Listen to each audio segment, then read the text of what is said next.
welcome back to Cricket for Americans. Nick here. Gabe. You gotta stop doing that to me. I hate you so much. And we are here. I did actually on purpose. It's Gabe, the Night Watchman, people. You already know. And we're here to bring you another installment of R3 Wickets. You see how that's done, umpires? You see how that's done, right? All you gotta do is one finger. I did 3. That's triple exhaustion. All you gotta do is one, but we might get to that later. We are talking about the WTC, the World Test Championship Final, the inaugural. In all of the cricket history that me and Gabe are so behind on, it's nice that we are currently able to witness this with everyone else. And this was quite a remarkable WTC as far as the players went, and specifically as far as New Zealand went. That's right. I'm going to start with the love right now before we get into R3 Wickets. This is what I want to say, Gabe. Let me know if you agree with me or not. I got a few things to say about New Zealand. A, they are the best test team in the world. I don't watch that WTC and say, they got lucky here or there. The umpires met. They are the best test team in the world, and they proved it. Secondly, the fact that, and one of the reasons why, is the fact that they were able to get a win after losing 2.5 days with the extra day reserve, really 1.5 days. Absolutely remarkable. And 3, I mean, they only had like 10 overs left, but their bowling showed up when it needed to, and their batting showed up when it needed to. I know you're going to be talking about them. You're going to be singing the praises, but I have no doubt in my mind, and I don't care about different locations. I don't care about all that. You get a place to play, you show up at that place, you go for the win. And New Zealand, and I put it in the Instagram message, everyone else is saying it too, I didn't make it up. Nice guys finished first. They're a great group of guys. I am super happy for guys like Ross Taylor and whatnot, because I think this is his last go-around, his last rodeo. He's a champion. You go out on top like Michael Strahan did. I know you know about Michael Strahan. How do you feel about those opening thoughts? You agree with any of that? Oh, absolutely. Absolutely. You know, it's funny because I will say I doubted New Zealand because what a lot of people told me, and even it was a small sample size, but their record wasn't the best away from home, right? And people were like, yeah, they have the best record, but they play a lot at home. Well, regardless, you know, you got to see a New Zealand team today that hit on all facets, and during this match. And although the conditions are similar to home, it's not at home, okay? With that being said, bro, the talent they have is ridiculous. And, you know, Kane Williamson, you guys already know, I've eaten a lot of crow for Kane Williamson. When I don't know if he belongs in the Fat Four, but, you know, again, small sample size. This is just me coming in. I had seen Joe Root go off. You know, I love me some Smith. I've seen, you know, Coley, and we did so much research on those other 3 people. I mean, not necessarily research on Joe Root, but I saw Joe Root play. You know what I'm saying? Right. And from the get-go, right? The very first test match, actually, he wasn't in the very first test match. Fun fact, he was out. It was Ben Stokes messed it up. Ben Stokes, exactly. Ben Stokes mixed that up. My West Indies got win. But, you know, I hadn't seen this guy play, and people said, blasphemer! Are you kidding me? You know, this dude's the GOAT. Trust me, I know. I got roasted. Bro, and then he came out of the IPL, and that's why people say you can't compare Test and IPL. T20 is 2 different animals, right? And he put up 251 and has not stopped just abusing me. You know what I'm saying? I was happy to be able to root for him for once, as opposed to be like, oh gosh, every single shot he hits, it's just like, you know what I mean? Pins and needles. So Kane Williamson was amazing. Another guy, Devin Conway, we saw him make his debut a few months ago, Nick, and it dumbfounds me that this guy could not get in the side in South Africa. Sorry, South Africa fans, but this guy could be playing for you right now. But they couldn't find a place to put him in, and he ends up defecting, going to play for New Zealand. And this guy's an unbelievable talent. Every time I see this guy play, he scores. He had 54 in that first inning for New Zealand. He was the lead scorer. Of course, Kane Williamson combined first inning had 49, shy of 50. He almost had 50 in both innings. Second inning, 52. So he ends up with 101 both innings, high score for New Zealand. And man, it was impressive. The command that they had of the pitch. At no point did I feel like they were in danger when Kane Williamson was up. Like, he was just controlling the game today. I will say, really quickly, some shout outs go to one guy who I blasphemed a little bit against, and then another guy who I knew was good because I saw him in the IPL. And I know it's not the same thing, but this guy is really, really good. And we're talking about Kyle Jamieson, the Kiwi, of course. This gigantor, I mean, the guy's 6'93". The guy's humongous, all right? I know, guys, that's what it is. But he's huge. He's a monster. He's a house. My gosh, you know what I'm saying, dude? He is, and man, not only can he bowl, getting himself a five for that very first inning, setting the tone, but also getting, I think he got 21. As a tail ender, 21, which helped New Zealand combine for 51 in the tail end between two guys. The next guy I'm going to talk about, Southie, who put up 30 in the, you know what I mean? That was really the difference. The tail end for New Zealand wagged, okay? Did I say New England? New Zealand wagged, bro. And they just didn't do it with the bats, or I mean with the balls. They did go out there. Southie in the second inning got himself 4 wickets. Again, these guys did their jobs as bowlers, but they also contributed with the bat, and that was the difference between the two teams because they were pretty much closely matched. If you look at that first inning, right? What's the difference? I think 32 runs. 32 runs. Well, guess what? The tail end for New Zealand, I think another guy scored 7, so they had combined for what, 58? What did the tail end combine for? The West Indies, not the West Indies, my West Indies. Oh gosh, -3. You know, -3. I don't know how you get -3. -3. Come on now, Nick. No. It combined for 30. For 30. So I mean, that's the difference right there, right? And that's where. To me, New Zealand is a more complete team because their tail enders can bat. You know what I'm saying? Their tail enders can absolutely rock. But again, this pitch, and then something that we're going to talk about, man, this is not a high-scoring pitch. And I love low-scoring pitches. I love bowling, all right? New Zealand, with their talent, was only able to muster 249 that first day, all right? So, you know, I understand, you know, props to India for the top end, not the tail end, but the top end being able to put up, what did they put up? 217, 219 that first game? It was a tough pitch to bat on. The ball was swinging. Nick, we were seeing some turns, man, that I was like, oh my gosh, this is ridiculous, you know? So this was an amazing pitch, right? And people are going to be like, an amazing pitch? Guys, I love bowling. I love seeing some of the balls, the way they turn were awesome. And some of those balls, like, they stayed low. There were a couple questionable calls that did not go India's way. I honestly thought that they missed one in the first inning. And in the second inning, I do not know what they were thinking, but there's no way that would have been a wicket. And I'm talking about the ball that Rohit got dismissed on. But, of course, he didn't challenge it, and they gave him the finger. So that also went against India tough right there. Of course, umpires doing umpires. But this was a great pitch. This is what I want. I want a combined score. I think both of them put up like a combined score of like of 800. Not 800 in the first inning or 1,000, whatever it was in South Africa. You know what I mean, bro? Like, no, I don't want 1,000 runs. No. Are you kidding me? But Nick, oh man, those are my quick thoughts on that. And it was an unbelievable WTC. I don't think fans can be mad. And I think that if anything, the fans on both sides ended up winning because you got to at least see a result. I think a draw would have sucked because of the weather. Yeah, I mean, this was to me, after I watched, I would say probably half of the test match. I really would say that. I watched quite a bit of it. And not even the highlights, the actual match.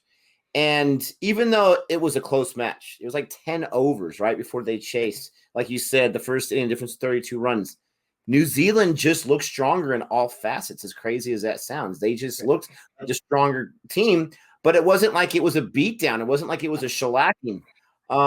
It was competitive, absolutely. So I'm going to jump in with what I liked because obviously I'm rooting for India. There's not a whole lot I disliked about when I had the chance of a draw or an outright win that they got the loss. But there was a lot of things that I liked. And this is going to be kind of a two-edged sword. I liked Kohli's first innings. And I really think that he could have gone off for like a 70 or an 80. I really feel that way if it wasn't for the 2 stoppages that happened in between his inning, right? His first inning. And the second stoppage, it was like after 2 or 3 overs, and he started to hit the ball for a 1 and for a 2 and maybe a boundary. And then, oh, no, bad light. We got to stop again. But I liked Kohli's fight at the end of the day. I liked his fight in the first inning. I think he could have done a whole lot more. I really liked Rouhani. I mean, both those guys almost combined for, 95 or something like that. So, I'm not together at the same time, but they're 2 scores together. I really, really liked that. The bowling, I was really worried about because I saw, even though they won the series against England and India, they were in India. I thought they would have been a little more dominant. And sometimes the bowling was suspect and really struggled to get the tail in again in this match. But the bowling was really good. I was glad to see Ishant Sharma with a low economy rate, 3 wickets. Shami, I mean, we haven't seen this Shami in a long time before the Australia test. He was really, really amazing. Golden Ducks, they had a video. They talked about how he was unplayable. He was really, really dominant in that first innings. And the fact that they had New Zealand go down for 249, when they put only 217, I'm like, oh, no, here you go. But the bowlers fought in that first inning. They really, really did. And the batsmen, I didn't mention this, but the first inning, the batsmen fought too because they had serious swing going against them with New Zealand. Someone had mentioned it was something like 3-degree swing for New Zealand, and India was only given like half or less than 1 degree swing. New Zealand was really taking advantage of that. They were doing well with that, and India did a great job to survive. And so that first inning was really good. The second innings, there's not too much I liked about it, to tell you the truth. But the first innings was really strong from the batting and from the bowling. Those are some of the things that I really, really liked. I liked, as silly as this sound, kind of like the loose nature.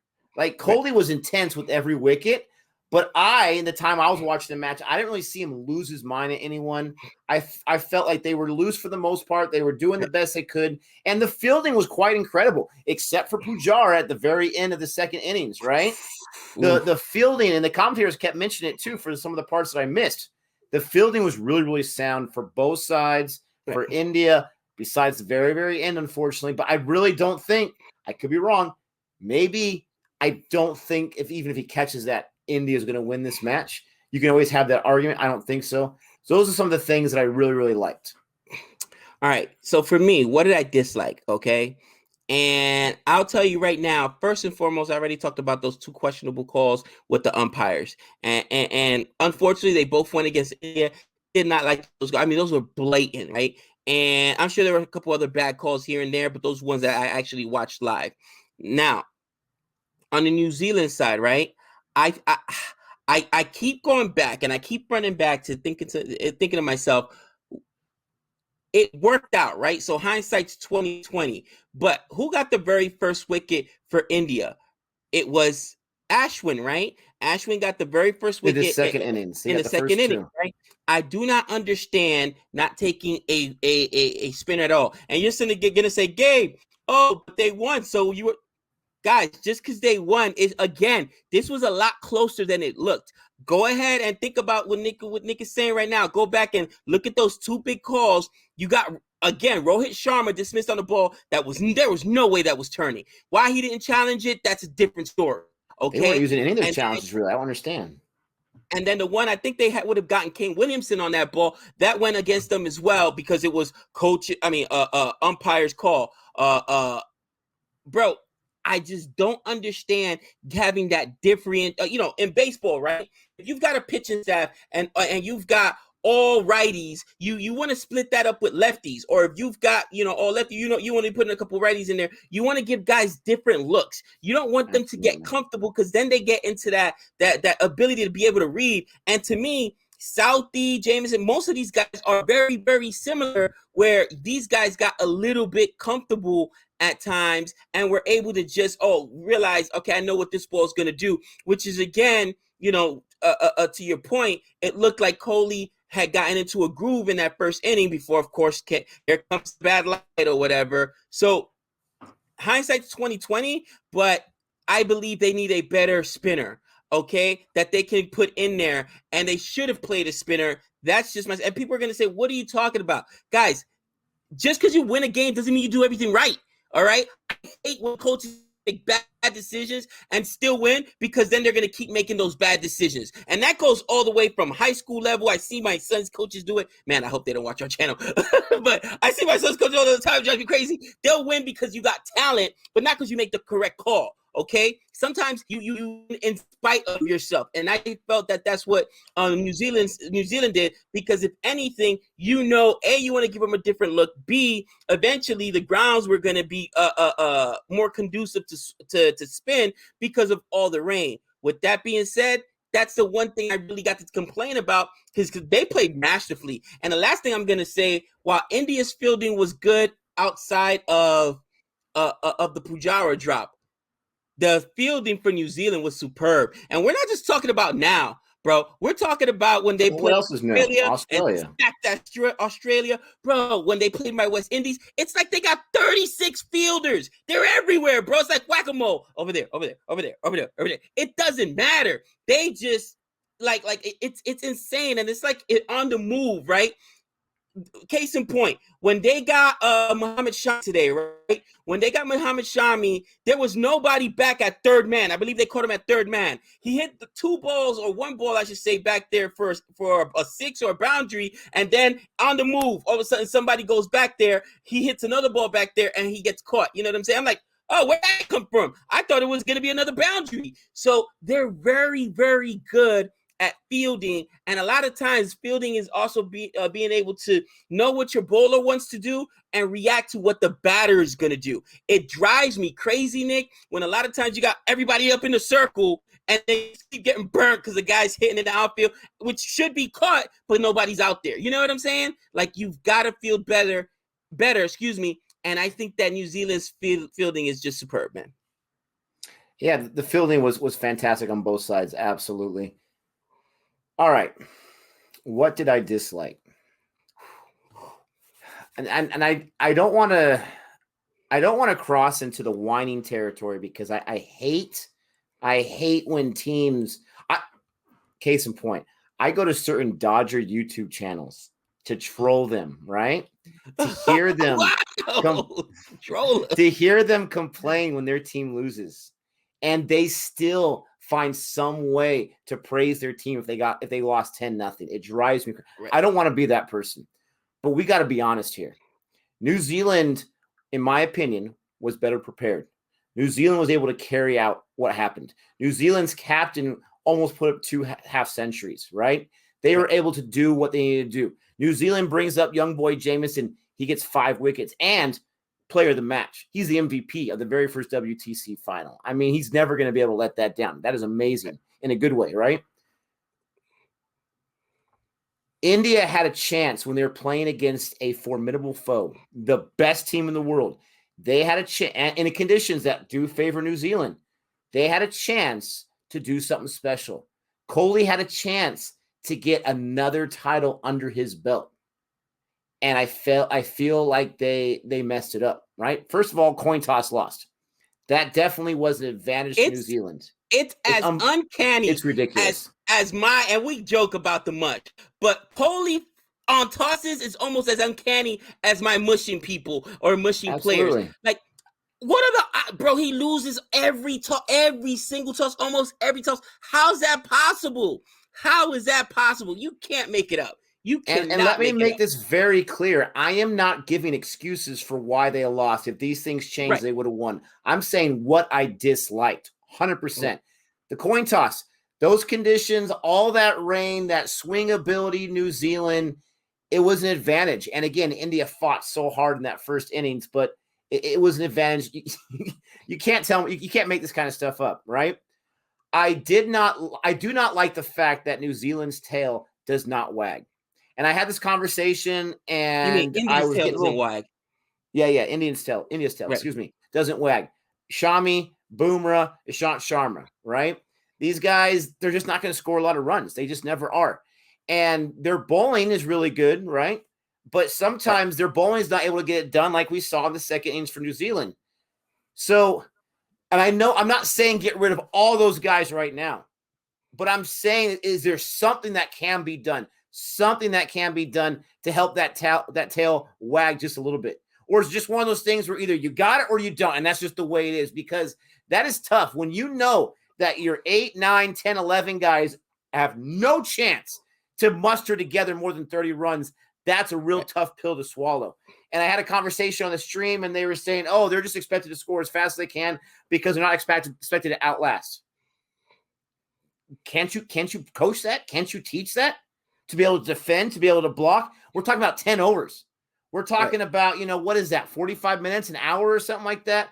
Anyways, I'm not going to get too far on that. I did not like it all because once you get past Pont, and then you have Ashwin, who we've seen him get centuries here and there, but he's not going to do it every single time. Once Pont goes down, that's it. We're not going to get more than 20 or 30 runs. Boomer, for all the accolades I give him, he's a walking wicket, man. Oh, it's atrocious. It's absolutely atrocious. What did this guy do? He got 22 in the first innings. I'm actually really impressed by that. He got 20. No, I'm sorry, that was Ashwin. What am I thinking? He got 0. He got 0 in both innings. 0. Yeah, no. He got 0. He saw 5 balls in 2 innings. Yeah. I'm not joking around. I can see more than 5 balls. I really can. Not every time, but at least one. Okay, at least once. It's really, really tough. And I wish I can say, and this is where you bring in Siraj, he's a walking wicket too. But let me get back to my Jameson point. Young guy, had success in the past. He's kind of like this, number one with the bullet type situation. Right. And I feel like Siraj is that guy. He was a leading wicket taker in Australia. This guy's got the ability. This guy's got the skills. You've seen him go in a hostile territory, even though it wasn't a full capacity, and get the job done. I really think I have no idea who you dropped. I was talking about Ishant Sharma. He got 3 wickets. That's really, really good, right? But obviously, hindsight's 2020. You drop Bumrah, you put Siraj in there. Maybe he's able to use that swing because he's got some more swing in him, and you might be able to do this or that. There's just, and I didn't. Oh my gosh, I did not care for Pujara's approach to Pujara's ineffective ability. He saw a little bit of balls in each innings, but he didn't score at all. He didn't score at all. And I have no problem if you're not going to score a high strike rate, but you better last 100, 200 balls. You better at least do that, especially when you got a day and a half already to get closer to that draw. You can't take a loss. And then Kohli's second innings, you're the captain. Your backs are against the wall. New Zealand has plenty of time to bat if you guys go down quickly. And he didn't even see 30 balls. Right? He didn't even see 30 balls. He saw 29 balls, 13 runs. And the edge. I mean, if you saw the replay of all the edges in the second innings, edge. I don't understand. I understand you're going to say swing, you're going to say all these different things, but I don't understand how supposedly the number 1 test team in the world isn't able to prevent those edges from happening.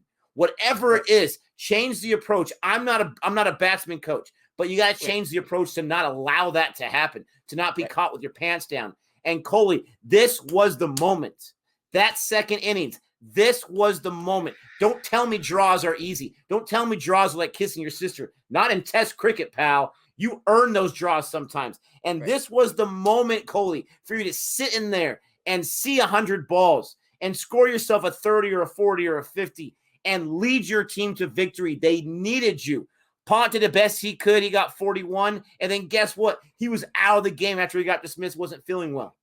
Okay? And that makes a lot of sense. This was the moment, Kohli, and I'm not destroying you. I'm not taking anything away from your legacy. But in the last 2 years, the last year and a half, whatever it's been that we've been watching cricket, we've been following it, we've missed that guy. And this was a golden opportunity. And those are the things, amongst many other things, that I did not like. I'm going to jump to what I learned just to kind of get back to your point, right? Here's the thing. Baseball, people used to hate when we said, oh man, baseball and cricket are so similar. And people would be like, what are you talking about? Wooty woo.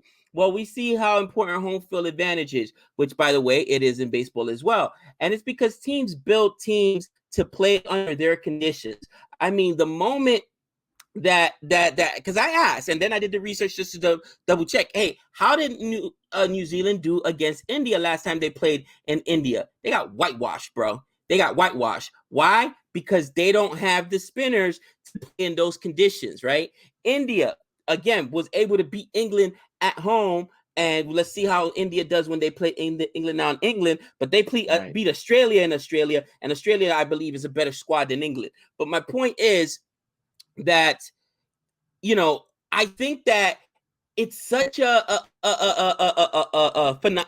phenomenon in sports where you've done something so long and you build your team a certain way. Like, again, think about if it had been the WTC had been in India. Well, that Ashant Sharma's out, and now you got your second spinner in there, Axar Patel, who can rake too, and now your tail just got longer. They're built to play there in those sub-Asian conditions, where vice versa, you know, New Zealand is built to play in, you know, swinging conditions or flatter conditions. And it's like National League and American League, right? One team's built to have a DH. One team doesn't have a DH, so they're not deep into batting, right? One team is built around pitching, so they've got these huge ballpark with huge foul territory or whatever that they can take advantage of. Other teams like my Yankees in American League, the Red Sox, bro. The Red Sox, you could probably hit a ball to the green monster, and that's actually being very disparaging today. But you could. The Green Monster's only like 330, bro. It's like not even. It's like 300. That was 285, I thought. Yeah, 285. It's less than 200 feet or whatever. But it takes away home runs, but it gives those doubles. That's why batting averages are higher in Fenway Park. You build your team to play, you know what I'm saying, at home, because you want that home field advantage. That's just how it is, man. And man, I keep learning so much about this game. And the only thing I would say, if I were, me personally, if I were running one of these teams, okay, I know I've got developmental teams, and maybe they do this already. But I know you've got your domestic squad. I'm sending them to play in England. I'm sending them to play in Australia. If I'm India, I'm talking about this. I'm sending them to play in other. Why does my domestic team only have to play at home? Then you're just building a team that can play at home. Send them away, vice versa. Okay, if you're England, don't come and get almost whitewashed in India. You can't win there. Why? No, get your B team. Because all these guys have multiple players. Get your B team and send them to go play overseas. Send them to go play in those domestic leagues. Not one or two tests. The entire season. I'm sure somebody's gonna say, Gabe, but the logistics or the ICC won't allow it, or you don't know what you're talking about.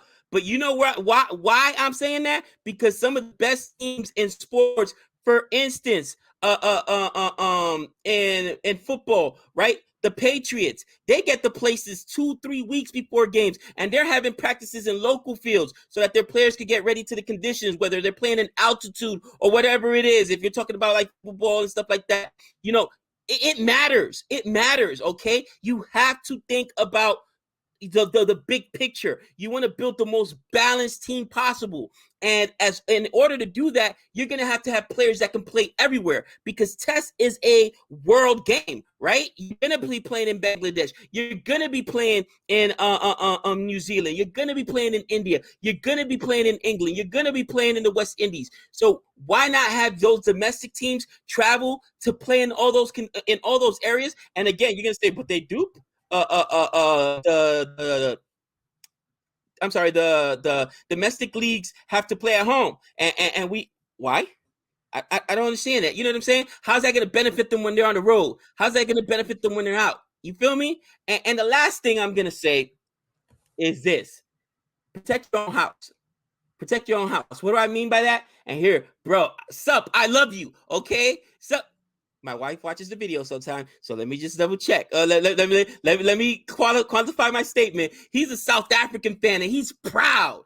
All right, but the fact that Devin Conway got away, that's just so I'm not bashing South Africa here, but what I'm saying is protect your own house, and I see this happen all the time. All right, guys that go to school, play here in Vegas, our scouts, our local scouts will pass them up, and they end up going to play somewhere else, college ball and pro ball. Protect your own house. How did nobody know what a Devin Conway was going to turn into? Poor job on that scouting department. Poor job. And now you're going to have, every time South Africa plays New Zealand, you're just going to have to be sick to your stomach, because this kid's a miracle. This kid is the next captain of this team. Guaranteed. That was quite the journey we went on your art. What I learned. What did I learn? Oh, from this match, I learned that. Let me backtrack a little bit. Last year, 2020 Major League Baseball season, 60-game season. Usually it's 160 games. They lost 100 games. The Dodgers won their first World Series title since 1988. I hate the Dodgers. I hate them so much because I'm so jealous of their success, right? And how good they are. But I 100% accept their World Series title as a World Series title. I do not make any excuses. I do not say it wasn't a real title. It was because that was the season they were given, and they were the best last year, and they won it. Just like this year, I will never say that there's an asterisk next to New Zealand's title. They won this first World Test Championship title. It is theirs. They are down the books forever, and I'm so happy for them and their fans because this is their first World Cup championship. So awesome. But what I learned, you can never, ever do this again as far as a one-test championship in the WTC. You can't do it. You cannot do it. And if they say this worked out beautifully, this was perfect, we're always going to do one test, then it's not a test championship. How in the world are you going to have test series where it's 2, 3, 4, 5 tests? Talking about you, Ashes, 5 tests in that series.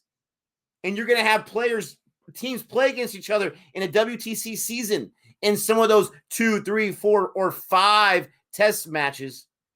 But the championship is just one match. Is that test cricket? I don't think so. One match, that's it. What about that opportunity where, okay, New Zealand wins this match.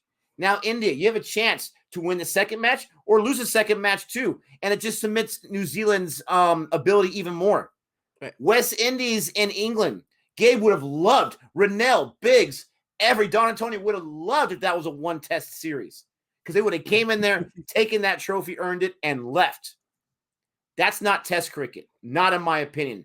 So New Zealand fans, you 100% earned this title. I will never take it away, and I'm not saying anything about this year because it's what you were presented with, and you took the bull by the horns, and good on you.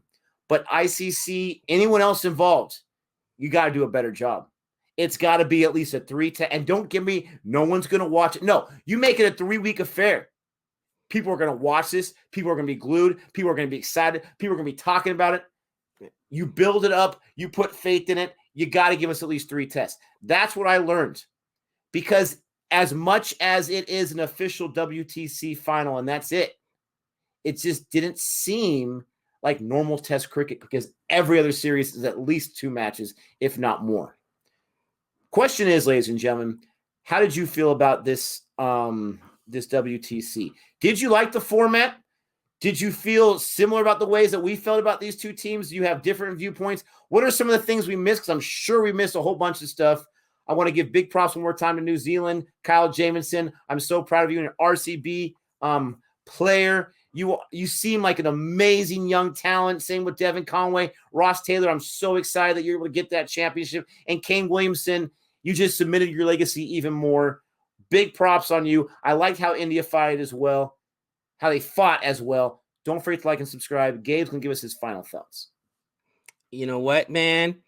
Until next time, that's 6 runs.